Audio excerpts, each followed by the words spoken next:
Hello, everyone.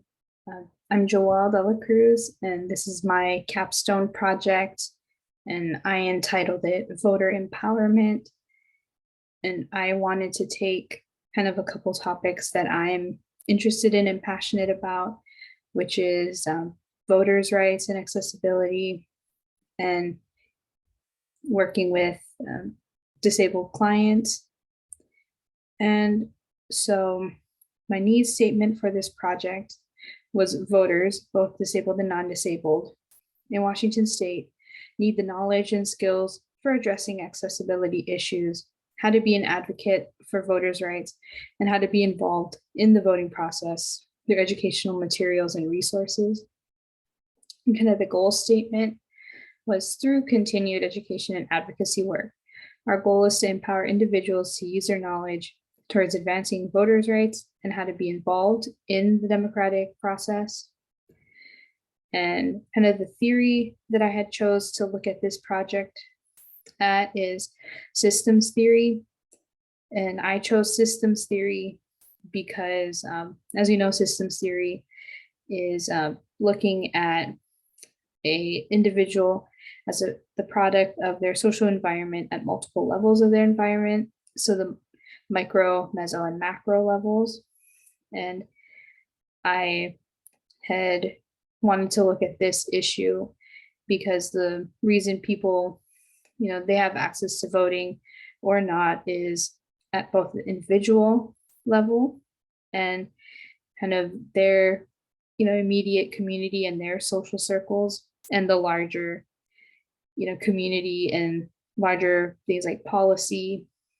And so some of the research that I have done is according to the current population survey voting supplement that was done in 2020, is estimated that 17.7 million disabled voters participated in the 2020 November presidential election. And another report from the United States Election Project that was also done in 2020 found that this is a total out of 159.7 million ballots that were counted. But there was an increase from a 55.9% voter turnout rate in the 2016 election compared to the 61.8% in 2020. And so the National Conference of State Legislators absentee and mail-in voting policy found that 18% of disabled voters reported a problem with accessibility at the booth, and a 5% reported problems with mail-in ballots. So I kind of wanted to look at this disparity because there is, a disparity between the amount of disabled voters and non-disabled voters. So this project wanted to look at that. And so kind of an intervention that I had was a monthly resource sharing workshop kind of discussion group with guest speakers kind of on an online platform, which is easiest now because of COVID. And we kind of discuss the topics of voter rights, kind of have answer questions. And I'm thinking the guest speakers would be, community leaders and other individuals who are knowledgeable about these topics, who can kind of give some information and kind of provide some insight to their experiences also to kind of educate others and share experiences. And kind of building off of that, and wanted to be able to have people learn how to identify barriers to voting rights, what we can do to be involved in protecting and enhancing voters' rights, how to stay involved in the voting process, because that's also important, and kind of how I wanted to gauge and use a measure of outcomes is through a survey. So I kind of wanted to have a survey done before about people's, knowledge and comfort level about discussing these topics of voters' rights. And I kind of wanted to do that before this workshop or training, and kind of how we would measure these outcomes is by seeing the increased skills by looking at that data, and they'll be able to advocate for voters' rights and increase awareness of issues surrounding voter accessibility.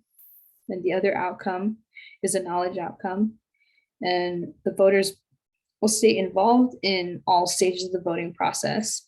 So that would kind of be like if they're not registered, getting them registered to vote, and helping them get their ballot and any other materials that they would need, and being able to participate in the advocacy for others, like going out and doing phone banks or lobby days, things like that, signing petitions, creating petitions.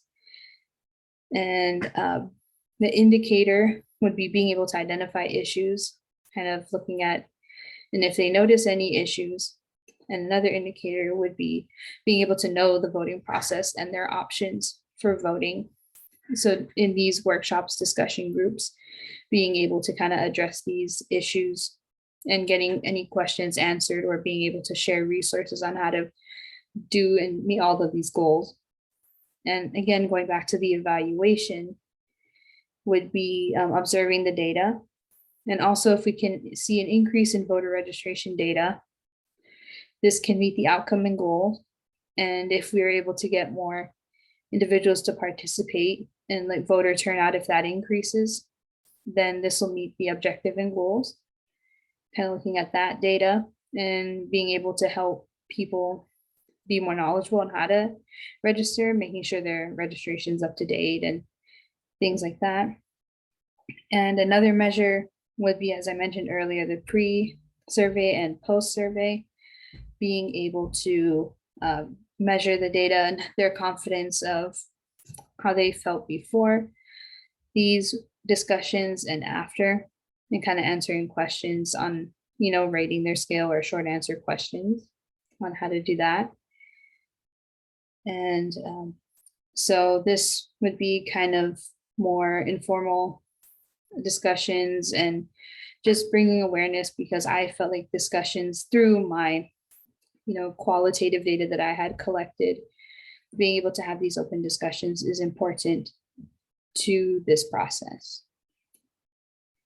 But thank you for listening.